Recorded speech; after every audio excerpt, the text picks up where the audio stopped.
Bonjour à tous, je vous souhaite une très belle journée. Aujourd'hui, dans cette vidéo-là, je vais traduire deux rapports de Kim Gogan qui datent de juin 2019. Et puis, ça concerne le cortex reptilien.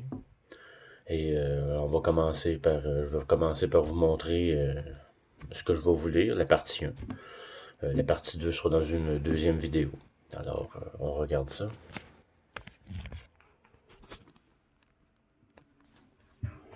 Fait que la partie que je vais vous lire, ça commence par ici.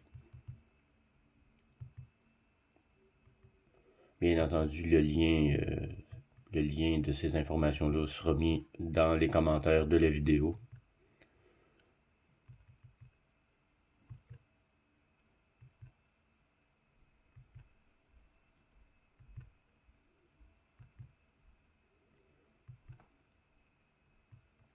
Bon, ok, parfait. Ça va être là.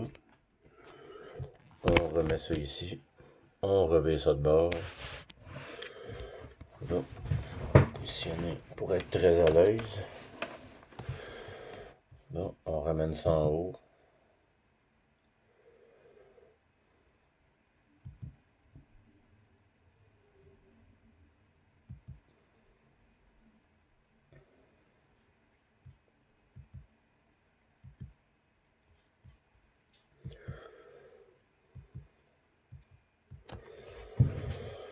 Bon, c'est parti.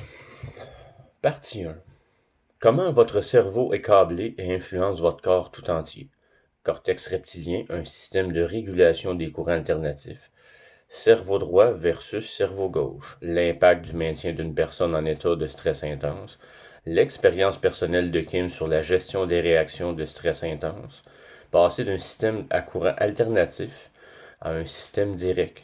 Fini les restrictions. Le cerveau universel.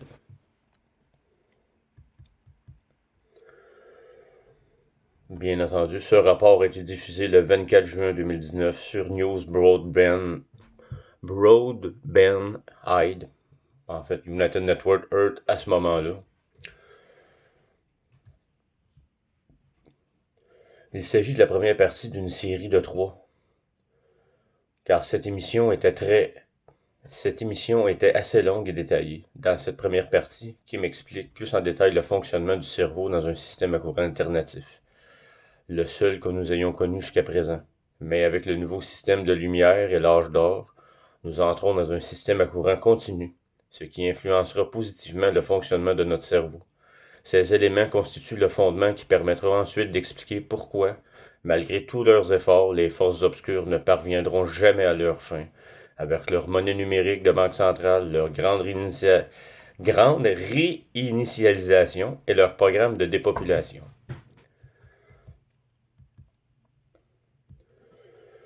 Vous et votre cerveau, son fonctionnement et son influence sur l'ensemble de votre corps. Une vidéo de Therapy in a Nutshell a été diffusée pour que Kim puisse expliquer le courant alternatif et ses effets sur le corps, le cerveau, la Terre, l'univers et les systèmes d'intelligence artificielle. La thérapeute y parle longuement du cortex reptilien et des mécanismes qui déclenchent les réactions de combat, de fuite ou de sidération.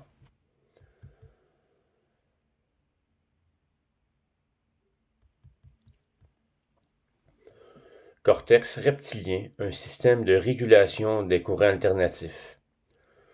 Vous m'avez sans doute souvent entendu parler du cortex reptilien et du fait qu'il ne s'agit pas d'une partie naturelle du cerveau, du moins chez les humains des générations précédentes.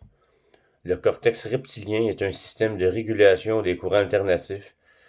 Autrement dit, il influence tout ce qui fait de vous ce que vous êtes, votre essence, votre énergie, votre conscience, votre matière, donc votre corps physique, votre rythme circadien, votre équilibre hormonal.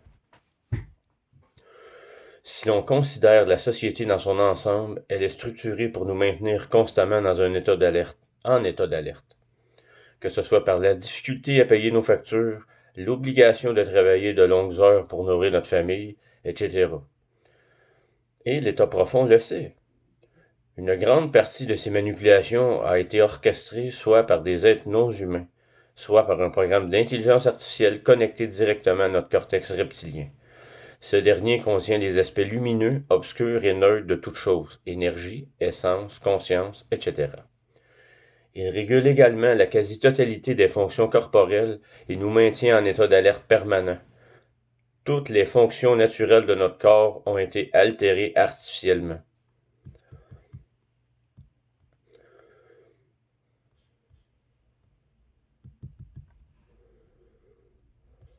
Ok, parfait.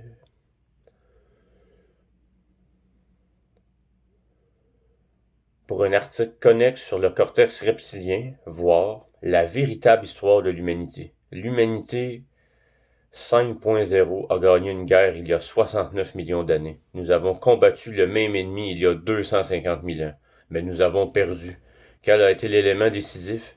Le système d'intelligence artificielle installé dans le cortex reptilien de notre cerveau y est pour beaucoup. Comment manipule-t-il les humains? Quelle est la position actuelle de cette IA, intelligence artificielle, pour les humains de lumière et ceux qui souhaitent rester dans l'obscurité?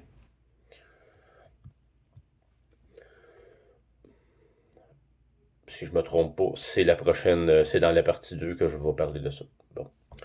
Cerveau gauche versus cerveau droit. Il détermine également les relations et les flux d'énergie ainsi que les données qui circulent entre l'hémisphère droit et l'hémisphère gauche. On dit souvent que les personnes à dominance hémisphérique gauche sont logiques, analytiques et érudites. L'hémisphère gauche capte les informations principalement de l'environnement, puis les traite et prend des décisions en fonction des connaissances acquises.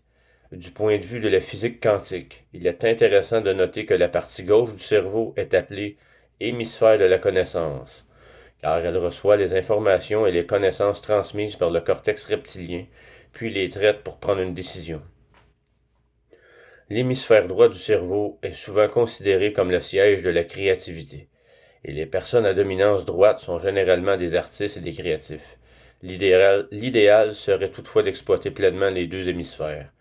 L'hémisphère droit est également associé à la sagesse, et les deux hémisphères entrent souvent en conflit, ce qui est tout à fait normal. Cependant, avec le régulateur intégré, si vous devenez trop créatif et que vous négligez l'hémisphère gauche, la science prétend que ce dernier deviendra paresseux. Mais c'est faux. Car le rôle de ce régulateur est de maintenir l'activité cérébrale en dessous de 10% de vos capacités mentales. Si vous atteignez un jour 30% de votre potentiel mental, vous serez considéré comme un génie. Ces personnes ont appris à gérer les obstacles et à dépasser leurs limites, vous permettant ainsi de briser le plafond de verre, mais cela vous infligera aussi des connaissances obscures, une sagesse illusoire et une vision trompeuse. Votre corps sera constamment en état d'alerte, vous empêchant d'utiliser votre cortex préfrontal, celui qui détermine la réalité et la nature émotionnelle d'une situation. Vous serez alors incapable d'agir de manière rationnelle pour résoudre un problème. Plus vous êtes en état d'alerte, plus votre oh boy, c'est un nouveau mot que je n'avais pas vu. Plus vous êtes en état d'alerte, plus votre amygdale est activée et communique avec votre hippocampe, et plus votre cortex préfrontal se réduit. Cela a également un lien avec la régulation énergétique qui transporte les données entre les hémisphères gauche et droit du cerveau. Le cortex reptilien se situant au centre, c'est lui qui assure cette régulation. Une réaction corporelle anormale va alors se produire. Cette régulation était assurée par un système d'IA à courant alternatif, auquel les humains n'avaient aucun accès ni contrôle. La capacité de l'état profond à modifier ce processus s'exerçait uniquement par le biais de programmes comme MKUltra et d'autres programmes qu'ils ont menés sur l'ensemble de l'humanité. Ainsi, les personnes ayant participé à ces programmes n'étaient pas les seules à présenter ces réactions. Quel est l'impact du maintien d'une personne en mode combat ou fuite? Ensuite, le fait de maintenir quelqu'un en mode combat ou fuite pour soutenir votre famille ou pour prendre soin d'une maladie vous rend nerveux ou effrayé, ce qui altère votre état neurologique et par conséquent chacun de vos organes. Ont-ils eu la capacité de faire certaines de ces choses par le passé? Oui. Il s'agit de l'Internet du corps et des maladies. Les substances étrangères injectées dans votre corps pour prévenir une maladie pourraient être régulées par votre cortex reptilien. Est-il possible que des souvenirs, des miasmes et des engrammes issus de vies antérieures existent? La réponse est oui. Ils avaient le pouvoir de réveiller une peur d'une autre vie, l'enfonçant dans votre mémoire à long terme, située dans votre néocortex, et d'affecter l'hippocampe. Ce sont ce que j'appelle des boutons. Ils peuvent faire ressurgir ces peurs comme si la situation était réelle et se déroulait au présent. Votre esprit cherche alors à vous mettre immédiatement en mode combat ou fuite. Il en va de même pour les personnes vivant dans le manque. Chaque fois qu'une facture importante arrive ou que votre compte bancaire se réduit, vous passez automatiquement en mode combat ou fuite, prenant des décisions sans l'aide de votre cortex préfrontal. C'est un mécanisme de défense, mais il est possible d'y remédier. Le passage d'un système à courant alternatif à un système à courant continu aura un impact sur le fonctionnement de votre cerveau. Ce que nous vivons actuellement, c'est une transition d'un système alternatif à un système direct, ce qui aura un impact direct sur le fonctionnement de votre cerveau. Les vieilles blessures, celles qui constituent les souvenirs de toute une vie, auront encore besoin d'être guéries. Bien sûr, nous ne souhaitons en aucun cas une suppression de la mémoire, ce serait néfaste. En réalité, nous essayons de faire ressurgir des souvenirs du passé afin que vous preniez conscience de votre propre force. Mais les limiteurs, les régulateurs, alimentent constamment le cerveau. L'énergie ou la fonction neurologique est dirigée vers celle que vous utilisez le plus. Imaginez qu'il puisse déterminer laquelle vous utilisez le plus. Si c'est le côté droit, il continuerait à injecter davantage d'énergie sombre dans votre cerveau via votre cortex reptilien, afin que vous vous tourniez davantage vers le côté de la connaissance. Si quelqu'un est excessivement calme, il lui donnerait une raison de se battre ou de fuir. Et bien sûr, ils ont un nom de maladie pour chacun de ces phénomènes. Agoraphobie, claustrophobie, etc. Avec le passage de ce système à courant continu, votre énergie, votre essence, votre conscience et votre matière ne transiteront plus par le cortex reptilien. Ce processus a déjà commencé ces derniers jours. Désormais, chaque partie de votre cerveau recevra la même quantité de lumière. Le courant continu pour votre cerveau signifie donc que vous commencerez à recevoir l'énergie lumineuse directement de la source, sans aucune interférence, régulateur ou résistance pour l'arrêter. Avec le temps, cela modifiera votre façon de penser. Cependant, nous avons tendance à nous accrocher aux événements traumatisants. Nous sommes conditionnés à vivre dans un état de peur constant. Apprendre à reprogrammer son cerveau sera donc différent pour chacun. Et quand elle dit ce processus a déjà commencé ces derniers jours, on parle d'en 2019, donc il y a 6 ans environ. 6 ans et demi. L'expérience personnelle de Kim concernant la canalisation des réactions de combat ou de fuite vers d'autres parties de son cerveau. C'est Kim qui parle, bien entendu. Quand je suis entré à l'université, j'ai déménagé à l'autre bout du pays. J'essayais d'économiser pour mes études, de rassembler tous mes bulletins, mon dossier médical. Il se passait beaucoup de choses dans ma vie. Je commençais dans une nouvelle université. Je devais trouver un appartement et un travail. J'étais jeune, et à l'époque, j'ai développé beaucoup d'anxiété. Et si je ne réussissais pas mes cours et que je devais les redoubler, je n'avais pas prévu ça dans mon budget. Je travaillais 30 heures par semaine, j'étais à l'université à temps plein, et j'essayais de payer tous mes frais de scolarité, ce qui était stressant. Et j'ai développé un ulcère à l'estomac. Alors une des techniques que j'ai utilisées après avoir cherché pourquoi j'entrais en mode combat ou fuite consistait à imaginer qu'une douce plume caressait cette partie de mon cerveau jusqu'à ce que je me calme. Et ça a fonctionné pour tout, dans toutes les situations. J'ai ensuite franchi une étape supplémentaire, j'ai commencé à m'entraîner et à me concentrer sur certaines parties de mon cerveau. Si cela pouvait fonctionner sur la partie responsable de l'anxiété, je me demandais si cela fonctionnait aussi sur celle qui contrôle mon rythme cardiaque, me fait transpirer, etc. Mon premier succès a été de parvenir à faire baisser mon rythme cardiaque. à 60 battements par minute sur un tapis roulant, alors qu'en temps normal, il oscillait entre 129 et 130. J'étais stupéfait. J'ai alors approfondi la question et me suis dit, je sais que l'être humain moyen n'utilise que 10% de son cerveau. Comment puis-je donc faire pour utiliser toutes les parties du mien? J'ai donc commencé à m'entraîner. Je me suis concentré sur les zones cérébrales responsables de la pensée logique et de la créativité, et j'ai développé différentes connexions avec la source, comprenant pleinement la différence entre le bien et le mal, la vie et la mort. Comment contrôler tout cela? J'ai pensé à la réaction de lutte ou de fuite. Mon corps produit une grande quantité d'adrénaline pour se préparer à un combat ou à une action vitale. Et si je pouvais détourner cette fonction, et au lieu de la laisser déclencher des réactions étranges ou des décisions irrationnelles ou émotionnelles vouées à l'échec, l'utiliser à d'autres fins.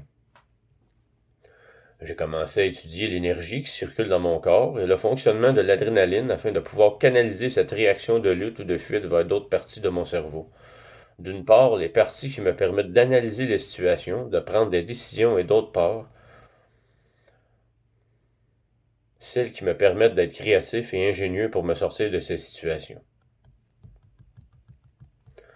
En fait, cela peut renforcer mon corps. Il m'est arrivé de provoquer volontairement ces situations de stress intense. On peut aussi obtenir le même résultat en allant s'entraîner à jeun, ce qui est une mauvaise idée. Je ne le recommande pas, mais pour moi, cela a permis à mon corps de produire de l'adrénaline et de se mettre en marche pour que je puisse surmonter les difficultés. Ensuite, j'allais à la salle de sport et je me demandais combien de poids puis-je soulever. C'était mon test.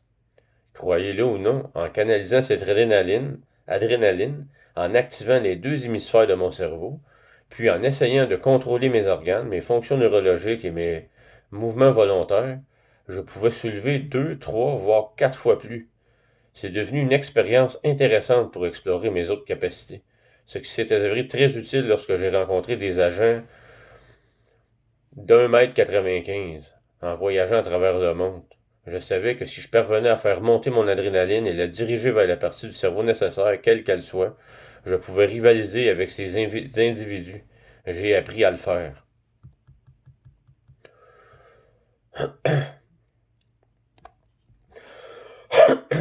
Excusez.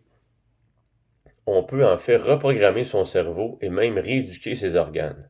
Je sais que l'adrénaline produit du cortisol et d'autres substances, mais ce n'est pas une fatalité si on apprend à le rediriger vers d'autres parties du cerveau. C'est grâce à cette petite astuce avec le courant alternatif qui traverse mon corps que j'ai pu contourner leurs régulateurs et leurs mécanismes de restriction et préserver mon organisme. Ah ah, c'est pas persévérer, là. C'est préserver mon organisme. Mais c'est important de persévérer dans notre éveil, dans la quête de vérité, afin de nous instruire, d'être plus forts mentalement, de ne plus nous laisser manipuler et de reprendre notre pouvoir, bien entendu. Le nouveau système de courant continu léger signifiera la fin des limiteurs. Concernant les changements en cours, vous n'aurez plus ces restrictions, plus de système d'IA vous dictant de produire plus d'obscurité ou plus de lumière pour prolonger votre vie, soi-disant pour optimiser votre énergie. Vous avez en réalité plus de pouvoir que vous le pensez, grâce à une connexion directe avec tout ce qui se trouve en vous, physiquement, mentalement, spirituellement et émotionnellement. Vous pouvez contrôler bien plus de choses que vous ne l'imaginez. Par exemple, si vous souhaitez perdre du poids, vous pouvez consulter Internet pour découvrir ce qui contrôle votre alimentation, puis concentrer votre adrénaline sur ces zones et favoriser un meilleur équilibre. De même, si vous vieillissez et que vous oubliez des choses, comme où vous avez mis vos clés, vous pouvez concentrer votre adrénaline sur les zones du cerveau concernées. La dégradation du cerveau, la mauvaise répartition de l'énergie vers les zones appropriées et les interférences de sources externes avec vos récepteurs neurologiques sont à l'origine de la démence et de la maladie d'Alzheimer. Il explique pourquoi vous oubliez vos clés. C'est incroyable tout ce qu'on peut faire avec un système de courant continu. J'espère que cela vous donne un aperçu de la puissance que vous pouvez développer. Et cela ne signifie pas que vous ne conserverez pas vos souvenirs.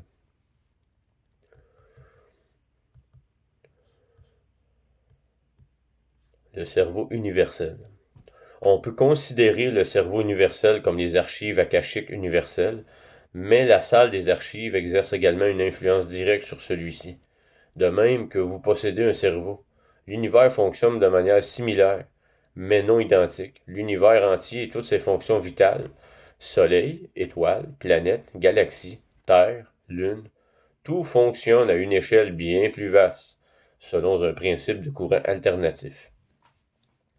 Cela signifie que le courant provient de la source, de l'antisource et de la source neutre, et de quelques autres éléments.